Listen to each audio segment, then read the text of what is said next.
Good evening, everyone. Welcome to the second webinar from the Society of Conservative Lawyers. I understand from a few people that some people have had problem with the joining link, others haven't. So apologies, we're running a few minutes delayed. We'll just give people a few more minutes. I'm Ed Ludlow. I'm going to be running the technical side of things. Just trying to field a few emails and things about that at the moment. Just to say, if you have any technical issues during this, send me a message privately and I'll get back to you as quickly as I can. Otherwise, when it comes to question and answers, we encourage you to submit those using the Q&A facility, or you can send them to me privately via the chat window, and so Bob and I will then field those between us, and he'll call on people, or he'll read the questions out. We won't be using the facility to raise hands during this, so yes, please send your questions in via the chat. And just to let you know that we are recording this session tonight, and it will go up online afterwards, which, if there are people who have still having problems joining, that will be good, and hopefully we'll get some coverage from that. I will now hand over to Lord Sandhurst, who's going to introduce the event on behalf of the Society. Hello, I'm Guy Sandhurst, a member of the executive of the Society. I want to thank you all for coming to the Society's second webinar on the coronavirus crisis and the important legal issues which it has brought to the surface. I particularly want to welcome non-members and encourage you to join the Society, which you can do using our website. 2 weeks ago, we held our first webinar, in which Benet Brandreth QC and myself, together with practitioners and legal academics, participated. It went well. We hope tonight will too. Today, we are discussing the implications of the contact tracing app being introduced by the government's agency, NHSX. We have 6 panellists today, including myself, and the Society is grateful to them all for giving up their time. We are especially grateful to Sir Bob Neill MP, who will chair this meeting. Sir Bob, as many of you will know, is a long-standing member of the Society and has recently taken over as chair of our executive committee. Sir Bob has practiced at the criminal bar for many years. He's been a member of the Parliament for Bromley and Chislehurst since 2006. Importantly, he's been chair of the Justice Select Committee since June 2015. I now hand over to you, Sir Bob. Thank you. Well, thank you very much, Guy. That's very kind of you. And thanks for setting out the scene so ably. And welcome, everybody. And I hope this will give you a taste of the work that the Society does, because what we are about is providing good quality research from those of us who are of a conservative point of view, members of the Conservative Party or not, but to inform the way government and public policy develops in these important areas, this area where policy and law cross over. And what we've seen with the measures which have had to be taken in the recent crisis is a classic example of where those two can sometimes rub up against each other and cause some quite tough decisions to have to be taken. So if my colleagues in Parliament are going to be able to have well-informed debate and discussion, this sort of debate and discussion that we have here is an important contribution to the way in which we come to those decisions and the way in which we formulate policy going forward. So it's a great opportunity, and thank you all for joining us for it. I'm going to now introduce the panel. If I look distracted at one point, it's because we're having remote divisions in the House of Commons. So I'm going to be voting on something at some point from my study here in Chislehurst. So you can say you witnessed that as well, one of the first times ever. So there's an extra bonus for you. But the running order is going to be this. First of all, back to Guy Sandhurst, then to Joe Robertson. And as we do that, shall we give everybody a wave? Guy has already introduced himself. Joe Robertson, Joe, can you give a wave there? Then Benet Brandreth. Hello. Then Dr. Michael Veale. Michael. There. Professor Lilian Edwards. Hi. And then at the end, with the questions, we'll have Simon Murray. Simon. So now you know who everybody is. And straight away, over to you, Guy. Back to you. Right. As everybody knows, we're in the middle of a health emergency, unlike any one that any of us have experienced. At least 40,000 people reported now to have died, and that's not the end of it. The government agency NHSX is introducing contact tracing through an app to be installed on our smartphones. It is said to be a crucial tool to bring the emergency to an end. But to give automatically and regularly to the state personal information which reveals with whom I've been in contact is extraordinary. It is an unprecedented increase in overt digital surveillance. The operation of this app will test whether a balance can be struck between, on the one hand, the legitimate aim of protecting the health of the people of this country, and on the other, ensuring that I preserve my personal privacy and my freedom to conduct my life as I wish.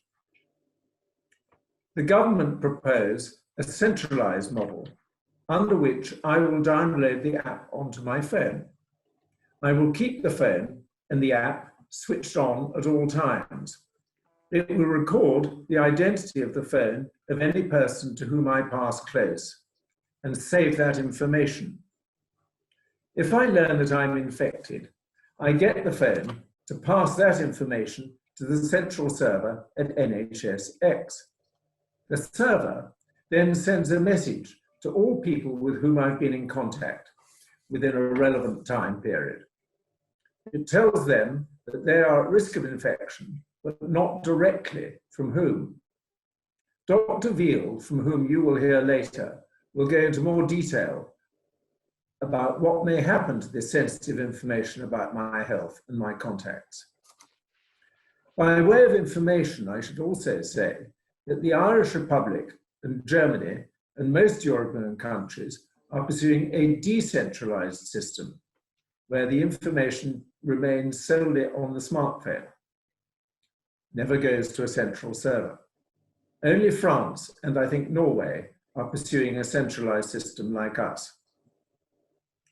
A few days ago, Dr. Ian Levy of the National Cyber Security Centre, that's part of GCHQ, has been working with the NHS to develop the system and gave an explanation in a blog. He said that only a centralized model will assist the NHS to manage the epidemiology of the spread of the virus. He gave assurances, amongst other things, that the app runs well on supported devices. It uses only software development tools and mechanisms supported by Apple and Google. It will not drain the battery, he said, or interfere with other apps. Finally, he said, it strongly protects privacy and the security of the user. It is, of course, of critical importance that all those assurances stand up. If the app hinders the operation of the relevant phone, or is found not strongly to protect my privacy and security, I will abandon it. If either of those issues becomes widely known or believed, no one in their right mind will use the app. We know that determined hackers have got into NHS servers before, and it's crucial, therefore, that we can trust the system at all levels and that those assurances are borne out. The information on the server must not leak. It must not be used by government for collateral purposes.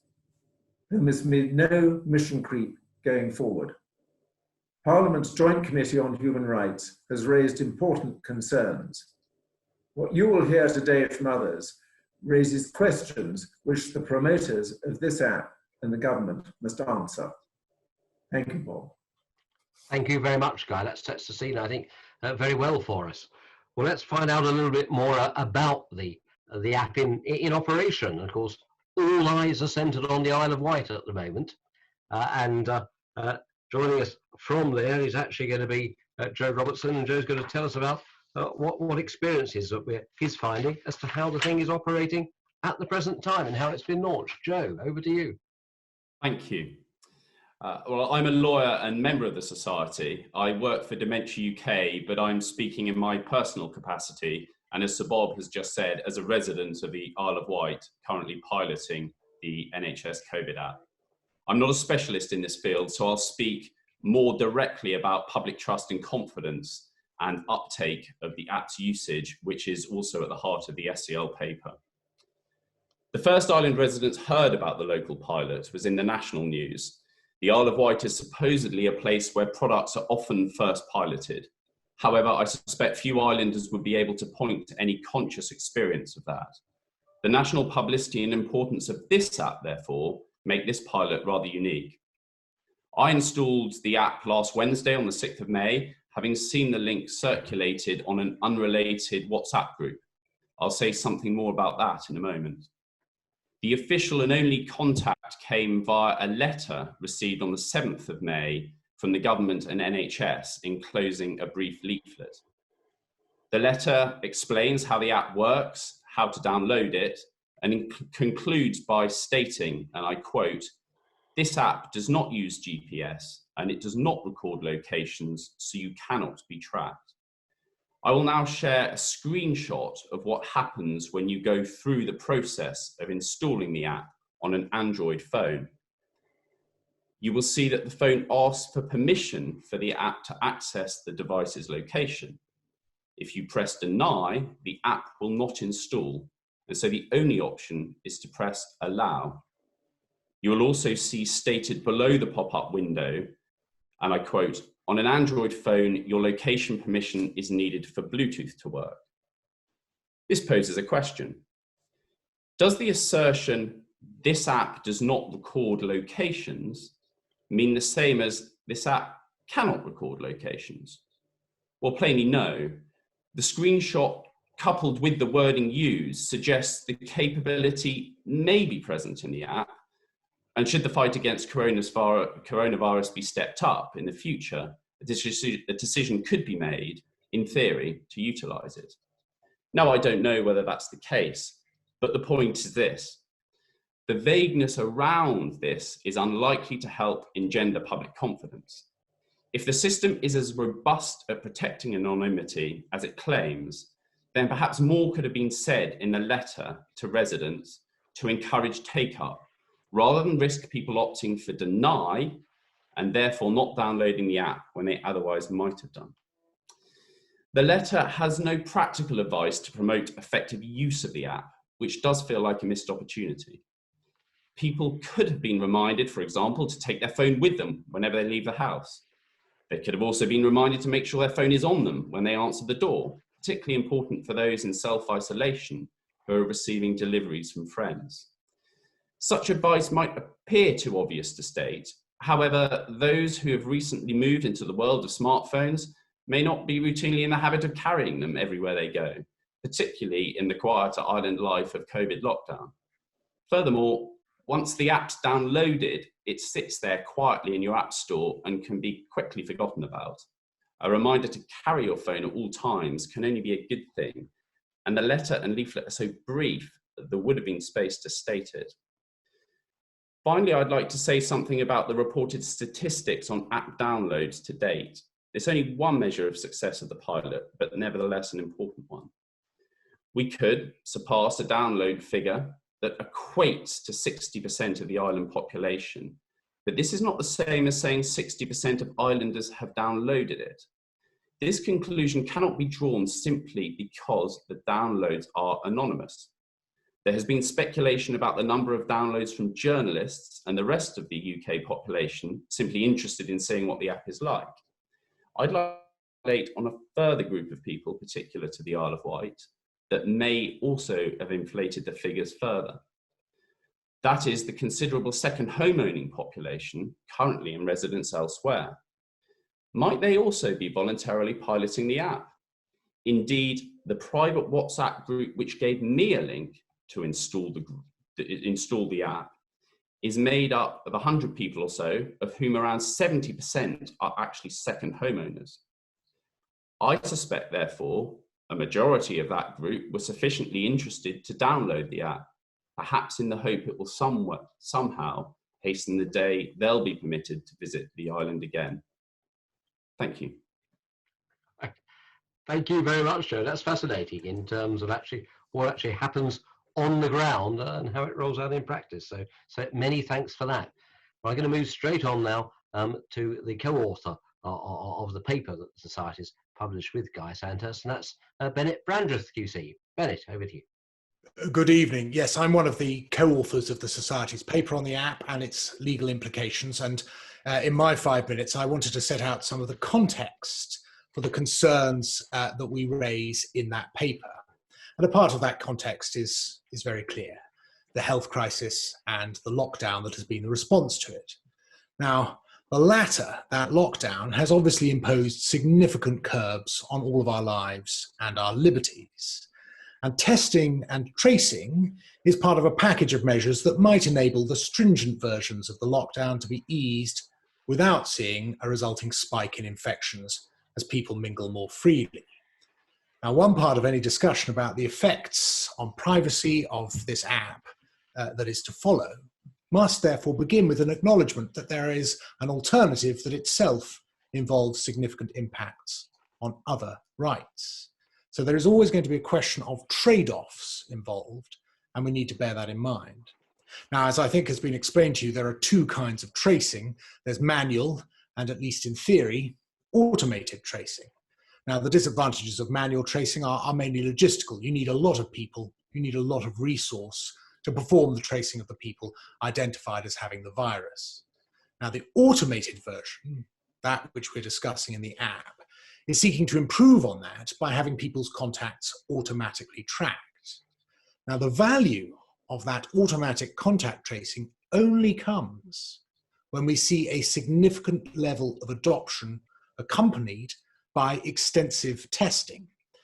Professor Fraser of Oxford University, who we cite in our paper, suggests you need a take-up of at least 60%. But a more recent paper by Belinsky and others of Harvard University suggests there is a very significant difference in effect depending on that take-up rate. They state that testing and tracing coverage needs to exceed 50% in order for contact tracing to reduce transmission by at least 10%. With 90% testing and tracing, as well as high isolation and quarantine efficacy, contact tracing could reduce overall transmission by more than 45%. So we can see in the difference that those take-up rates creates to the effect on the R figure, how essential it is that there is high take-up if this significant interference with privacy is to be justified at all. The question therefore becomes, how is that rate of take-up to be achieved on a voluntary basis? Now, as we explain in our paper, our concern is to ensure that the app is managed transparently and in a way which is easily understood. The current legislative picture, the Data Protection Act 2018, in our opinion, doesn't guarantee those things. And yet, those things are essential. And that's not just a matter of legal nicety. The scheme that's proposed, because it's a voluntary scheme, to be effective, as we see, must have substantial take-up by the public. And such take-up, in the kind of percentages that we're talking about, is only going to be forthcoming if there is complete trust and confidence. And in our view, that will be particularly difficult to obtain, where, as here, the scheme is being introduced, frankly, in a rush, so far as the general public is concerned. I mean, there has been no prior public discussion. There has been no parliamentary debate that I'm conscious of. It is of critical importance, therefore, that such discussion and debate is now conducted. And again, that's not just because of the principle that such far-reaching invasions of privacy should be reviewed by Parliament before being permitted. It's because doing so will encourage that necessary trust from the public. We fear that the steps so far taken do not encourage that trust. You're going to hear from Dr. Veale that the data protection impact assessment by NHSX leaves very much to be desired. And you'll also hear concerns such as those we set out in our paper about the precedent that this level of overt surveillance by the state creates. Now, while there may be merits in automated contact tracing, in our view, those cannot come at the price of fundamental rights, at least not without adequate consideration of the trade-offs that are involved. Now, in our paper, we explain there are important considerations for Parliament that aren't answered by existing legislation. And for example, there are 3 questions that need answers. Should it be obligatory to install the app? Should there be sanctions if you fail to do so? And could it ever be possible to repurpose or to share the personal data that was gathered by the app? Now, in our opinion, the answer to all of those questions should be no, but they're plainly political questions and they demand debate, yet that debate has not been had. Now, I'm one of those people who can't stand it when someone stands up and raises a problem, but then doesn't at least offer some kind of solution. So you'll be pleased to know that our paper does indeed make various proposals by way of suggesting specific legislation, by way of suggesting an independent oversight body to ensure the use of the app's data is controlled. And you can find all of those details in the link to our paper, which is on our website, or indeed, I hope, in the invite. But certainly we don't pretend to have all the answers, or even necessarily to have thought of all the potential problems. And so I, for one, am very much looking forward to hearing from our other speakers, and also the questions from those of you who are attending. Thank you very much. Thank you, Benet. And that poses, after all, some powerful points, actually, for all of us to consider. So let's take up that invitation of Benet's and move on to our two academic guests who we've got joining us. Let's start with Michael Veale. Michael. Thank you very much, Sir Bob. I'd like to, I'm Michael Veale. I'm a lecturer at University College London in digital rights at the Faculty of Laws.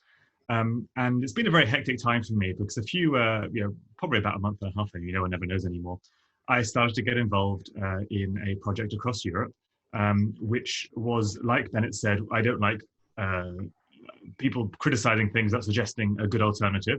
This project was about seeing that there was a momentum towards apps, towards the use of apps, but saying we can do it in a way that is trustworthy and private and does not create a large pool of centralized data. It's with now 12 universities across the world, and we built a system called DP3T. This particular app is effectively is the app. It is an app that the German system and the Swiss system and the Austrian system are based on. It is the app that Apple and Google based their protocol on when they announced their system. And what is quite important about this is that privacy engineering is this the field that I'm in, really. Privacy engineering says, choose your goals, say what you want this app to do, and then we can find a way to do it using computer science, which does not endanger basically privacy rights, because it does not create large central pools of data which are unnecessary in this process. So I've been involved from that perspective, and this has been quite interesting comparing this with the UK approach.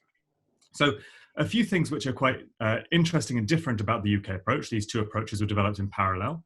The UK approach firstly centralizes data in one place. And the challenge with this is that the kind of data that is centralized by the UK approach is really social network data. It's data about the fabric of our society, who saw who at what time and when.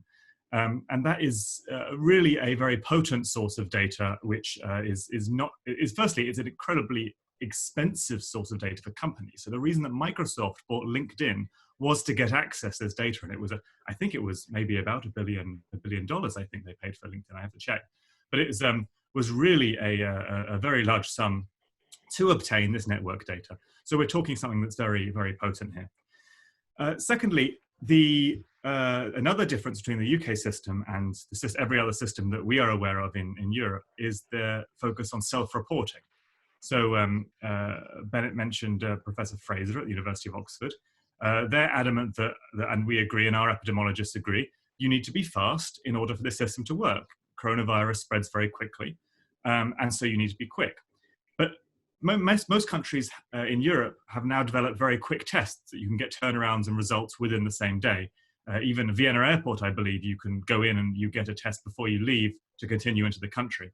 And seemingly, because the UK's tests are not currently fast enough, that's put the UK in a system where it wants to encourage people to self-report their symptoms rather than report on the basis of a validated test. So effectively, this means in an app, you would trigger alerts in people on the basis of self-diagnosis and potentially trigger them into quarantine or self-isolation. This is quite ripe for abuse, and it's why other countries have not chosen this route, because you are really, in a targeted way, removing fundamental rights on an unverified basis, and that's particularly risky. So the do this, to build this system, data protection law applies, and one of the things that's necessary is to carry out what's called a data protection impact assessment. It's under Article 35 of the GDPR. You don't actually need to publish this document. It's good practice to do so, and in the Science Technology Select Committee, Matthew Gould, CEO of NHSX, pledged to do so. They have done so, but these documents are supposed to be a very rigorous analysis. And when we look at a combination of this document and the public messaging, we find some areas to be desired. So one focus is that the government is often saying here, this data is anonymous. Unfortunately, under the law, this data is quite clearly not anonymous in the UK system. This is directly identifiable to a particular person, to a particular device, which is a test in the law here. It can single people out, and it can be identified to names with just some side databases that are quite easy and feasible to imagine. And in particular, there's a claim that I find quite problematic from a legal point of view and a technical point of view, which is that when you, the claim goes like this: you do not give data to the central server without your permission. It's only when you diagnose as positive, the data goes from your phone to the central server. And therefore that serves as a barrier, and a voluntary barrier that prevents you from having your privacy invaded. And that would certainly be good if it were true. Unfortunately, the NHSX system, like all centralized systems, is designed so that other people provide data about you, because the data that you upload is the data that you saw from other people's phones. So if you were in a cafe and you were sitting on a table, and there were two people on the table next to you, your phone saw these two people were next to each other at that period of time. And so say you later get a test, you would be sending that data up to the cloud, and that data would say, person A and person B were co-located at once. And that's how the social graph is built up in the cloud.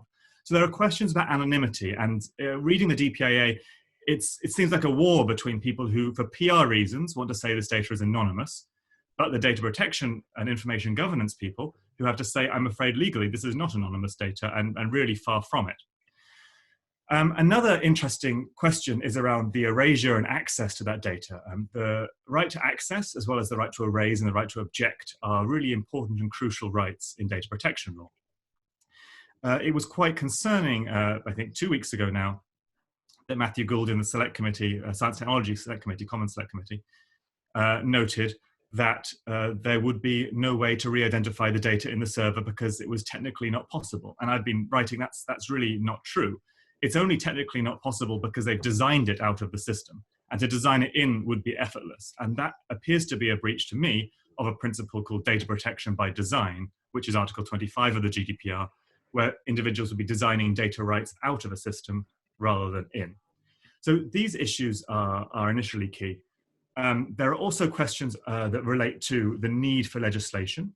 So in the Data Protection Act, and we actually had this since the 1998 Data Protection Act, there is a provision about automated decision-making.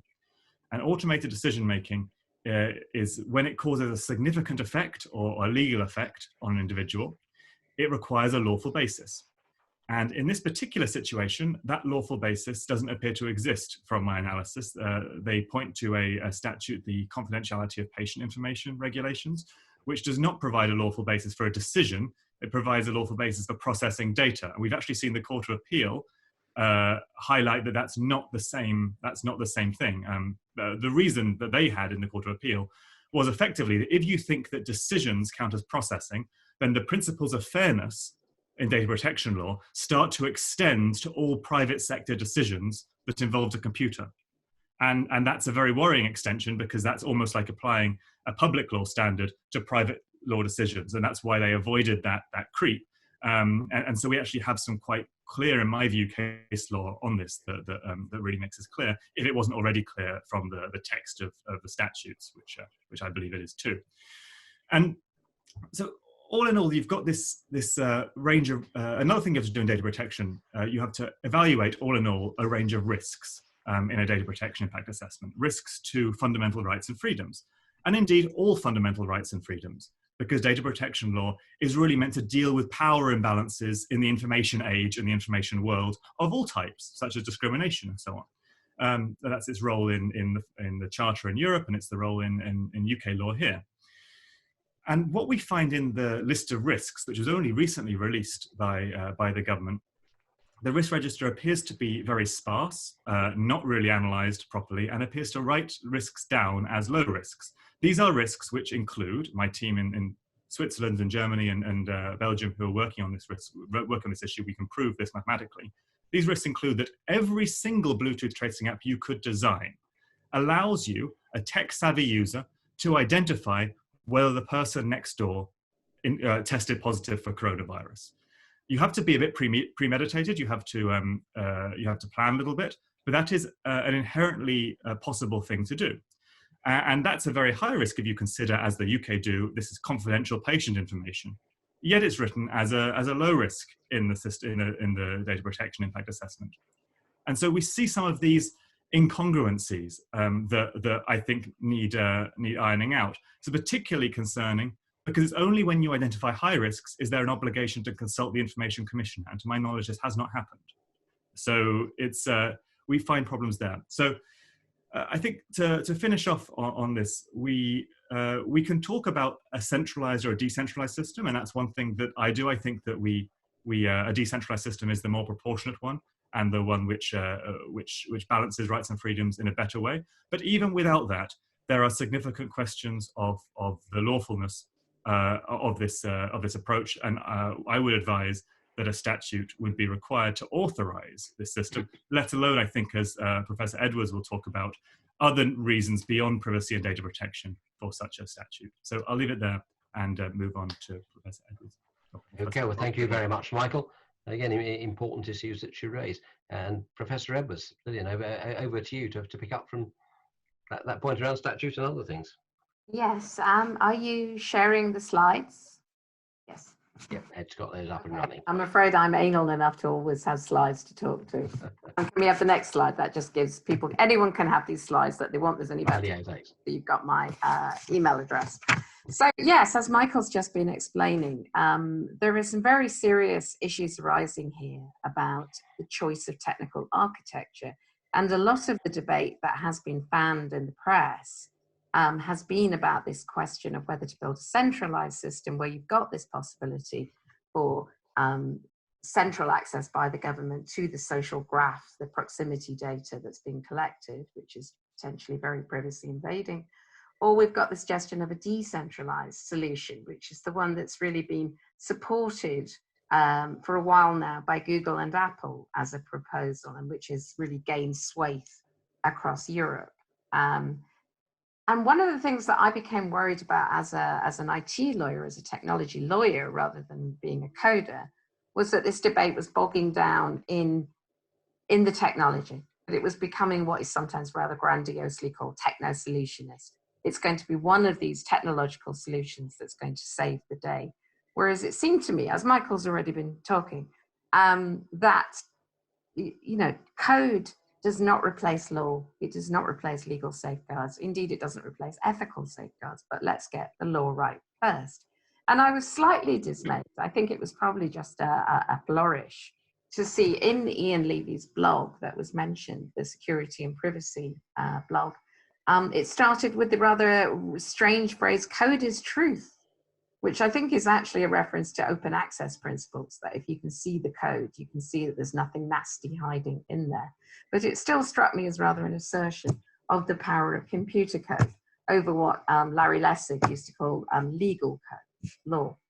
So taking that theme up, as Michael's already alluded, and as the Information Commissioner has already taken up, the obvious legal regime we already have dealing with this is data protection, which we have indeed had since 1998, and which was comprehensively reviewed by the General Data Protection Regulation, and now we have the DPA 2018. So in much of the discussion that's gone on, in fact, in Parliament so far, in two select committees, in the Science and Technology Committee and in the Joint Human Rights Committee, I think the assumption has been made that if anything was going to solve this legally, it would be data protection. And I've given you, I'm not going to go through it, some of the data protection principles that are relevant there. But my view was and remains that in general, many of the issues that are going to be really perplexing are not covered by data protection. And that's why I sat down and then went through with a team of people, sat down to write a draft bill of safeguards that I thought were necessary, which were not well provided for by data protection law. And there's a further issue about data protection, of course, which perhaps not much time to get into here, but it's well known that data protection enforcement in this country, with the best will in the world, is struggling with an increasing burden. Data protection was once a very technical and nerdy matter with generally very compliant companies that were quite happy to be told what to do and then they could fix it. Now it's become heavily politicized, and the Information Commissioner, although reasonably well resourced within Europe, is fighting an incredibly David and Goliath battle with people like Google and Facebook and so forth, and also with the state. So to put this entire enforcement burden on the Information Commissioner seems unhelpful as well in this very strange emergency situation we're in, where human rights are being prejudiced. So that was what led me to think about the need for legislative safeguards. And my team and I drafted what is available online. It's now been through 9 different versions, the Coronavirus Safeguards Bill. That originally came out quite early on, actually, on the 13th of April. Lo and behold, to my amazement, having actually been told by a politician who shall be nameless, there was no way in the world that this would ever be passed in any parliament, that this was not something people were that bothered about. The Australian app, which like the UK app is centralized and therefore has many of the same issues about privacy worries and scope creep and so forth, came out on the same day with its DPIA and with a law, which they called a determination, and which had resemblance in quite a lot of ways to my own bill, though obviously it drew on other sources as well. So if I can have the next slide, I can talk about what is now becoming a more popular idea, I think, which is the idea of legal safeguards, okay? So some of these have already been trailed, okay? I think it's absolutely basic human rights of autonomy, of freedom of movement, of choice, really, as a citizen, that you shouldn't have to have a smartphone.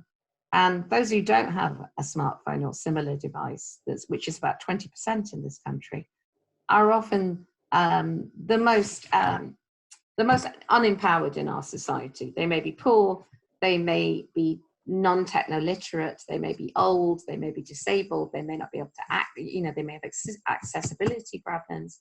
And there's no way that these people should be further excluded or disempowered. So that seems to go without saying, really, to me. The big issues, I think, arise around my point number 2 here. As you've heard, for these contact tracing apps to be effective, for this incursion into privacy and autonomy to be justified, there has to be a very high take-up. That means that you have to make people trust it, or you have to compel them to install it, right? Now you go, we're a democratic country, we have human rights, no one is ever going to make you install it. And indeed NHSX and Public Health England, I think, and Matthew Gould have all said, oh, this is going to be completely voluntary. However, I posit you an example, and I'm hearing many of these examples, which is a private sector employer. Perhaps they have lots of people working in a warehouse, perhaps social distancing isn't easy, says you're not going to work here unless you've got this app on your phone. And indeed, maybe unless you show me your app, your phone with the app, you show me that your phone is unlocked enough that the app maybe works, because there are issues about whether the app works well as it's been currently specified. And perhaps you have to display any messages that are seen on the phone, such as messages to isolate. And we're told that these messages may get increasingly tailored and bespoke as more data is shared. I think there needs to be a debate, as was said, about whether that is a responsible thing for a society to allow. So that kind of incentivization, that kind of compulsion is, I think, not ruled out by current data protection law. Data protection law does say that processing of data has to be fair, but that's really pretty much all it says on that. It's rather underspecified, and it's not a message that I would want to rely on entirely. I would rather rely on hard law. So if you accept that, then you can get into a discussion, as my team did, about what do we do? Because in some cases, such as maybe a GP's waiting room, or maybe certain very sensitive and highly infectious kind of workplaces, you might say, well, it's justified to make people have this on their phone. So initially we said that there had to be what's very familiar to human rights lawyers. There had to be some kind of proportionality test. I written down the test there of transparency, legitimacy, necessity, and proportionality. So roughly, the social benefit of preventing infection, of preventing the spread of the disease, does it justify the incursion into your rights? That would be the proportionality test, and that's what we originally had. But then when the Australian bill came out, they simply said no coercion at all. And after that, we had a debate and thought, well, if that's the side that they've come down on, and they have, if anything, a slightly more illiberal app that collects more data than the NHSX app, then perhaps that is the way to go. So as I say, that's a choice, I think, that should be made by parliamentary debate. Another 2 points from the bill I'd just like to mention. First of all, you have also got choices here as to how far you roadmap ahead. How far do we exercise in precautionary lawmaking?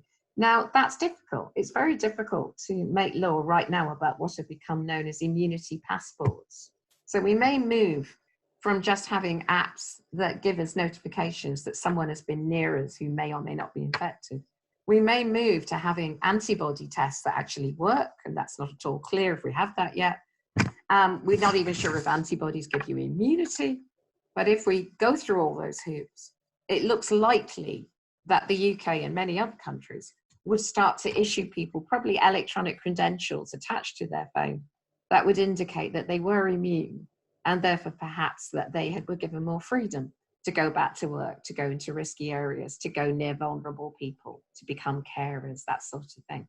Now, this is a really perverse incentive, because it might incentivize people to catch the disease so they become immune, so that they have more freedom, which is in itself a kind of worrying prospect, right?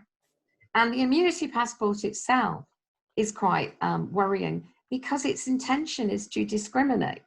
You might say with the contact tracing app, as I discussed, that it might be used almost accidentally to discriminate. It might be used to send people home and not allow them to go to work, or not allow them to go to university, perhaps not allow them to go into a public place such as a football stadium. There is a lot of potential there for discrimination, for choosing sections of the population, perhaps on their race or their ethnicity or their age or their poverty or whatever, and discriminating against them. But the immunity passport is intended to discriminate. So again, I think we need to have a debate there, and we need law there, as to what kinds of discriminations or exclusions we think are proportionate to the benefits there will be, both to the individual, but mainly to society. So you're back into the proportionality analysis, and that's what we suggest in the bill. And the final point in the bill is that, as I've said, the ICO, the Information Commissioner, does a very good job, but they are overloaded.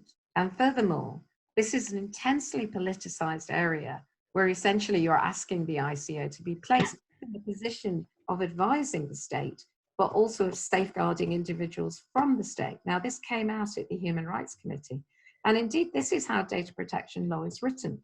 But perhaps it was written for a simpler era. I mean, we're living, as we keep saying, in extraordinary times.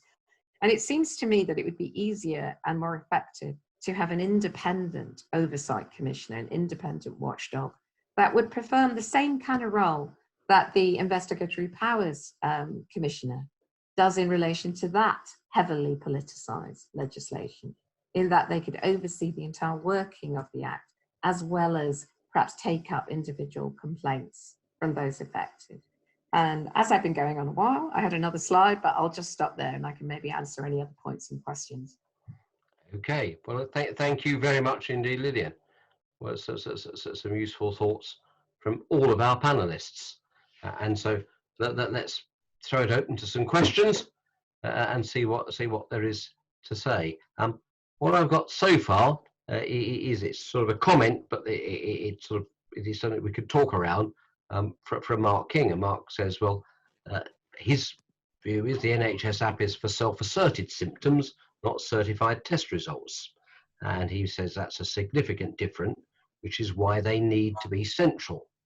Now, I think, Michael, you talked about some of those differences there. And what's your response to that proposition that's made, that's sort of a justification, perhaps, for going down this route? So that's the NHSX's main claim. They were initially saying things about epidemiological data, but we can actually provide that with a decentralized version. So this is their main claim. However, it rests on an interest. So the reason this is the case is, as I mentioned, the tests are currently not fast enough in the United Kingdom compared to other countries. And so the political calculus is that they want to accept the high risk of false reporting. And this is really quite a high risk because it enables you to target particular individuals, enables children to target their parents, it enables employees to target their employers, it enables you to target famous people on the dark web by sharing identifiers and downloading them online to place them into quarantine. And the reason they say it needs a centralized system is that NHSX and particularly NCSC believe they can do data analysis to detect fraud. And frankly, our team does not believe that's possible. So the problem is that fraudulent, especially small and medium scale abuse, large scale abuse you can capture actually in other ways, even in decentralized systems. Fraudulent small and medium scale abuse looks like normal use. And do you really want to take the risk of saying, actually, we won't trigger an alert there where that could be normal use? That's a very high burden to take and make a decision on. So where does this go? And this relates to the function creep. The NHSX app as it is at the moment is actually one step away from permanent identifiers that connect to your name or your real identity explicitly rather than implicitly as they do right now, where they connect to your device. And this, so the way you stop the boy who cried wolf is by holding the boy who cried wolf to account and minimizing, being able to go after that particular boy. And that's where I'm a bit concerned about. And it does relate to the broader function creep issues, such as for quarantine control. It's very easy for the government to start to introduce, say, Bluetooth sensors at train stations or supermarkets, which start to say, how often do you go out? How regular is that, so that you monitor the population in this way? This is only one step away from a centralized system. It's a reason for concern. And that's the difference the other way around. And the final thing I want to say to that is that the interoperability issue. Centralized and decentralized systems do not play well together. The Republic is choosing decentralized. The rest of the world seems to be going in that direction, frankly. And so the trade-offs appear to be quite strange. And is it the case that we're building an app because the public health system is not quite ready yet? And maybe we should wait, actually, just until we shore up the public health system so that the app can be the most effective it can be. Right. Joe, do you want to come in on that? Yes, I can tell you very, very briefly what the app actually says. When you open it up, it says, how are you feeling today? If you click, I feel unwell, it says, do you have a high temperature? You don't need a thermometer, just check your back. If you feel hot to touch, answer yes. If you click no, I don't have a high temperature, it asks whether you have a new or continuous cough. If you say no, I don't have a new or continuous cough, it says you don't appear to have coronavirus symptoms. Presumably, if you answered those two questions in the affirmative, it would then prompt you to submit the data or whatever, yeah. Okay. I don't know. But it's a simple process. It's as simple as that. That's rather interesting, I must say. There's another question that's come in. What existing law can prevent discrimination against individuals that choose not to download the contact tracing app? We've got Simon Murray, who's one of the other co-authors with us. Let me lob that one at you, Simon. Is there anything?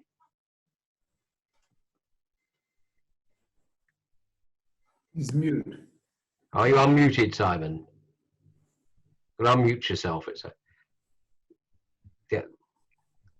The thought of the muted barrister is an interesting one, isn't it, really? But there we are. You're unmuted now.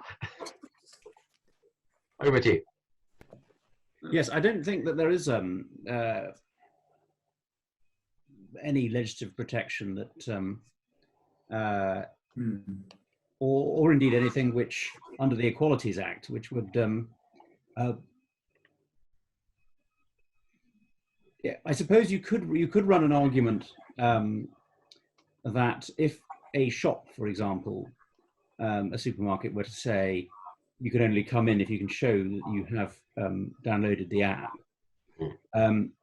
you would have to demonstrate that there is some sort of discrimination which is connected to one of the protected characteristics, which might be difficult to do. There's certainly a lacuna in the law there, and much of what Lilian was saying, I think, highlighted that with her drafting. So that's my views on that point. Okay, fair point. Well, Lilian, do you want to come in on that? Perhaps can I come in on that one? Because that's exactly the kind of circumstance I thought about, in fact, and I think it is a lacuna. Obviously, you would try to bring it with an existing discrimination law, but yes, your status as someone who has an app or doesn't have an app, or even your status as someone who has a certain positive or negative coronavirus status, is not one of the protected characteristics. And so it is really quite hard to bring it within that on general terms. You might be able to bring it in some form, as I say, within the fact that you would be processing data under the data protection regime, and it would be unfair processing. But as I said before, I think that's rather vague. You might be able to bring it in, particularly in an employment law context, which is different than your shop example, right? So I think there are routes, but they are not comprehensive, and they are not clear, and they are not backed by, guidance and case law. And I think it would be much better, as the statute in fact does, to simply say that no one shall suffer sanctions or detention, we've said, or any kinds of loss of rights because they refuse or fail to install the app, right? So that's how we dealt with that in that. Okay. Well, there's something a little dissimilar, Lob, that comes up in the next question about consequences. Does the proposed legislation cover what happens to those who receive an alert? If they've been alerted, but it then tracks that they've left the home, will they be penalised? Will there be some sanction against them for that? Can anybody help me on that one? Well, maybe I could step in briefly, because I know that we've talked about one specific proposal of legislation, which is that put forward by Lilian. Of course, there are also other systems that have dealt with this in other parts of the world. And for example, as I understand it, in Taiwan, quarantine is enforced by app, so that you are effectively tagged by your own phone. And if you leave the location where you're supposed to be quarantining, the phone will send alerts to the appropriate authorities. Similar systems are in operation in places like China. I think there is a debate to be had about whether or not the proposed legislation should permit it as much as whether or not it should prevent it. Because in one sense, if, and I think we have to take it outside the context of the self-diagnosis here, which we know goes wrong so often. If you have been identified as testing positive for the virus, then in a sense, it might be a legitimate decision to say, well, in that case, we can require you to stay at home and monitor that you're staying at home. What I think this shows is how very many questions immediately pop up as to whether or not it should be done by testing or by self-reporting, as to whether or not there should be some kind of enforcement. And yet none of these questions have been publicly addressed by the people that are very busily ploughing on with this app. They need to be. Okay. Everybody seems to agree with that, it seems to me. If there's anything else everybody wants to add there. Was Lilian, do you want to come back on another point there? Yeah, sorry, I froze momentarily. Yes, I think that's all very interesting, and I don't think really the route of the kind of Chinese and traffic light apps and so forth is really one we want down in this country. We've already made the decision that that is a step too far into our human rights, and we've chosen not to get that amount of centralized, very personal data, and instead we've gone for these Bluetooth apps. But certainly it takes you back into this question again of proportionality, right? And I think it would always be disproportionate to sanction somebody for failing to self-isolate or breaking their self-isolation on the basis of not only your own self-reported symptoms, but possibly of the self-reported symptoms of somebody else. You know, that just seems completely against any notion of due process, right, to me. It takes us back into this really difficult issue about self-reported symptoms. But the last thing I say is that I think perhaps there is a loophole in the coronavirus regulations and in the primary emergency legislation, because it does say that if a direction is given to a potentially infected person, then they can be fined or sanctioned for breaking that direction. So the question is, what becomes the direction at that point? And I need to look into that further. Again, I don't think that's really the way it should be done. I don't think that was how it was intended to be, and I don't think it was debated in Parliament. All right, Guy, do you want thoughts on that? Guy, that last point would be for actually enforcing quarantine, wouldn't it, on a particular individual? Yeah. In which case, ordinarily, they would have had a right under the 1984 Act to appeal to the magistrates against the quarantine order. But that's rather different from a direction under the regulations which have been made recently and which don't give any right of appeal. I think that's right, isn't it, Benet? That's correct. Right. Yes, it's one of the points that we made about my recollection of reading. Yes. Yes, so there was a direction, a provision in the regulations that the That's right. A police officer could direct you to return to your residence. Yeah. And it's really quite wide. But he can't keep you there. He can direct you to return. And I think if you're going to be quarantined, then that would be different. Interesting. Yeah, okay. Certainly, I know I raised this at, I think, Science and Technology Committee when I was giving evidence. Yeah. And I think Matthew Gould said, oh, we hadn't thought of that, and said he would come back to the committee about it. I don't know if he did. Hasn't yet. Yeah, Guy, thoughts on that?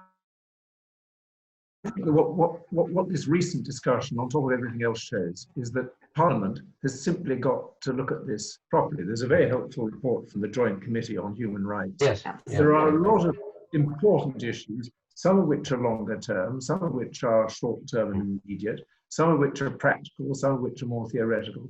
But really speaking, government should be bringing proper legislation forward for debate, or there should be a Westminster Hall debate or something, which obviously is very difficult in the present state. Yeah. But you can't just bring in something as fundamental as this and just leave it to drift. Yeah, I think it's a good point, Guy. I mean, at the moment, we don't have Westminster Hall debates, as you've probably all picked up. And one of the real frustrations I find, I'm allowed to make this point, with the current system is that, well, it's okay for select committees, I find, but questions are not as probing as they would otherwise be, because you don't get the supplementary question where you can follow up and press things. And in debate, you're unable to intervene. So you get a little bit like a series of set speeches, the way you do perhaps in the European Parliament or Council of Europe Parliamentary Assembly. But it's not our tradition. And it means that you can't, therefore, intervene on the minister and put them under pressure to give assurances or to respond to specific points that you don't think they've answered. So that is an issue. When we come back after Whitsun, and there's no provision for the debate before Whitsun, then it looks as if, according to the Leader of the House earlier today, they don't intend to renew the hybrid procedure arrangements after the second. So there will be an expectation of the bulk of the business taking place physically once more, subject to social distancing. Whether or not that will actually has its upsides and downsides, whether or not it will enable us to think about better forms of scrutiny of this is an interesting point. But the point you make is a fair one, and that sadly is where we are at the moment, which isn't satisfactory from a scrutiny point of view. I'll be the first to say. Michael, do you want to come in? Yeah, I want to kind of bring up two separate points, one of which builds on what Lilian was saying about kind of speculative legislation and also the need for scrutiny as a result of this. We focus on privacy a lot, and I think this was actually one of the weaknesses of the Joint Human Rights Committee report. It was very narrowly focused on privacy. And so the issues that Lilian talked about are very key, but more broadly, what this app is a platform for policy delivering, and that can be quite coercive. It's a platform for personalized direction for individuals or neighborhoods or communities or groups of society or demographics. And I think this is what we can think of as programmable populations. The idea that actually these programmable populations are trying to be created. You render the world legible, and then you try and manipulate it. And this is a unprecedented change. This is a trying to get at some of the power that Google and Facebook have had, for example, online, but trying to give it to the state in this situation. And I think that's particularly concerning. And we have to keep an eye on that and say that's not an unacceptable, in my view, direction for mission creep. The second thing I want to raise very quickly, because I just saw it in the chat as well, on section 1491 of the Equality Act, is more about the procedural obligations throughout this. Now, that's the public sector equality duty. Public sector equality duty obviously applies in this situation, but just similarly is restricted by the protected characteristics. One of the interesting things that might, Scotland, of course, has devolved health, and so it's their choice whether they use this app or not. NHS is actually NHS England, I believe. Scotland also have this socioeconomic equality duty they brought in, I believe, in the Equality Act. And that kind of thing, I think, would get at a better evaluation of who has smartphones and who doesn't, and could be quite interesting. But both of those suffer from the lack of paperwork or actual process you really need to carry out.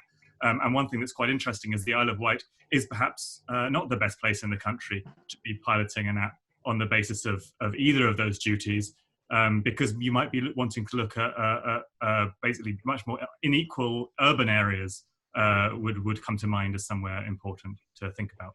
Yeah, good point there. Yeah, quick one, Lynn. Can I just come in quickly? It's not really on that point exactly, but it's kind of building on the fact that there are all these really crucial issues about how we see our society developing. Now we've let this thing out of the hat, as it were.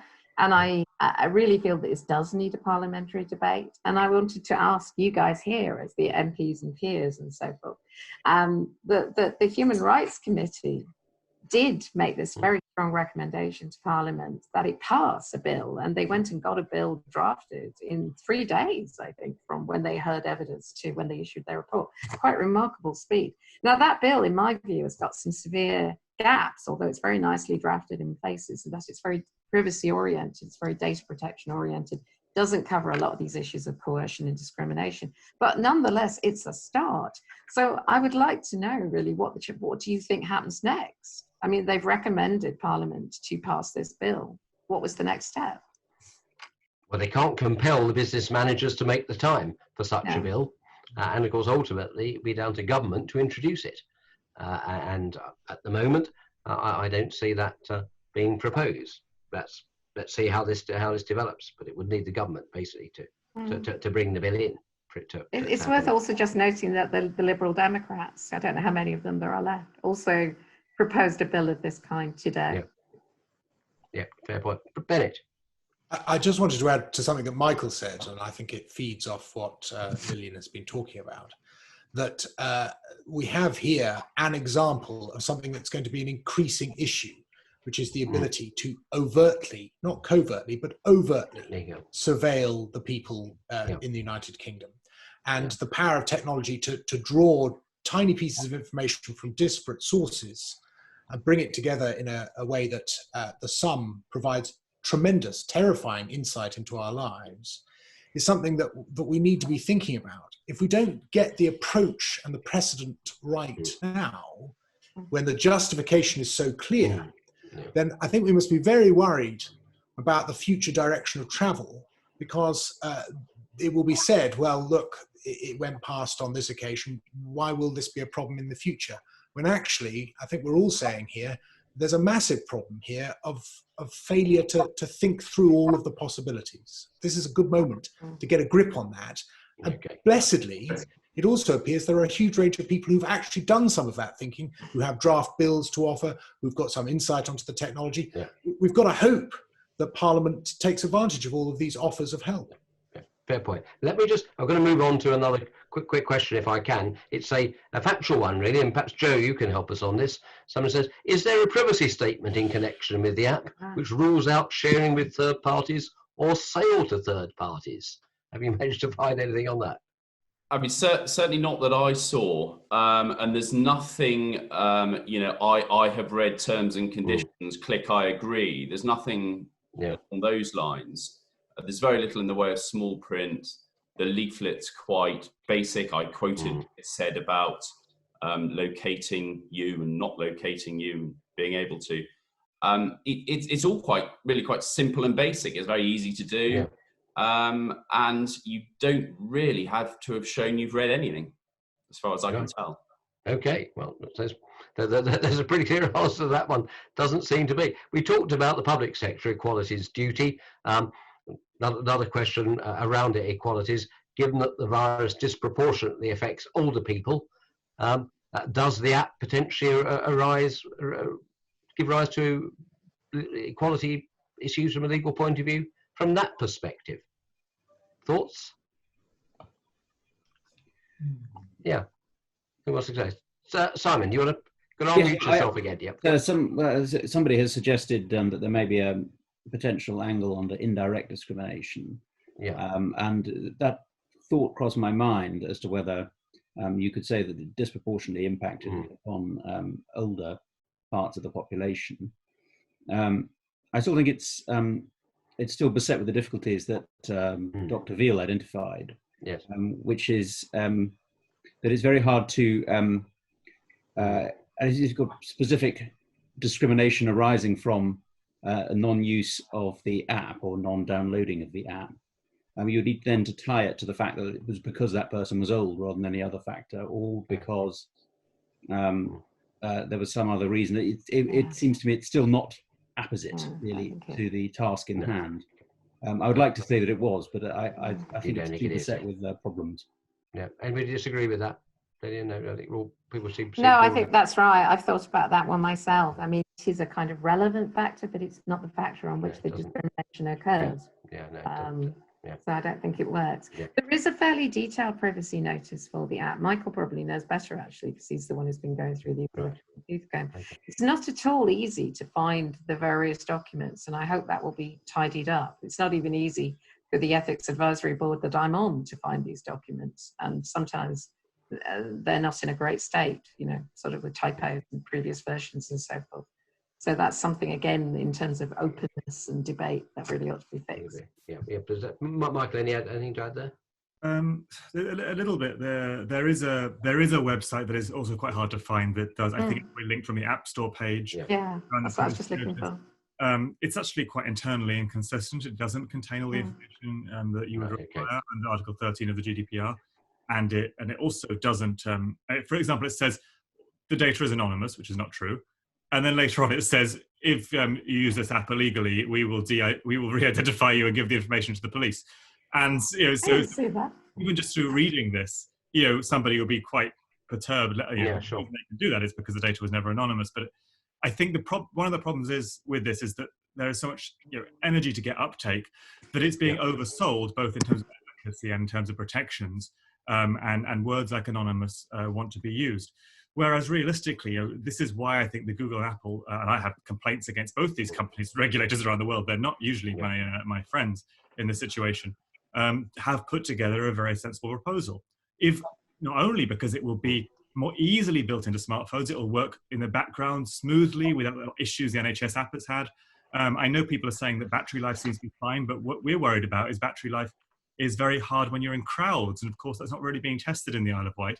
If you're in busy crowds, your phone is making a lot of individual connections with the NHS app, and it's really using a lot of energy, which it's not doing either with the Apple one or when you're on your own.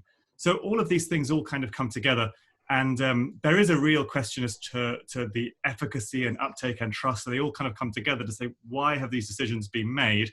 Maybe it's just for the speed of wanting an app, because an app is promised and it looks like the way out of a bad situation, but we should resist that, because the way out of a bad situation is to carefully reason and get the trust of people and bring them with you on scientific grounds.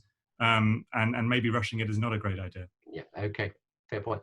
A lot of points made. There doesn't, as far as I can see, appear to be any sunset. It's a pilot at the moment in the Isle of Wight. How long is the pilot due to run? Can you remind me? And if we have it brought in on a permanent basis, should there be sunset provision? Does the draft bill have a sunset provision, and should any such proposal have a sunset provision? Expiry of the 2020 Coronavirus Act or whatever. Thoughts on that? Is there one, as far as we know, to the app itself at the moment? I don't think so.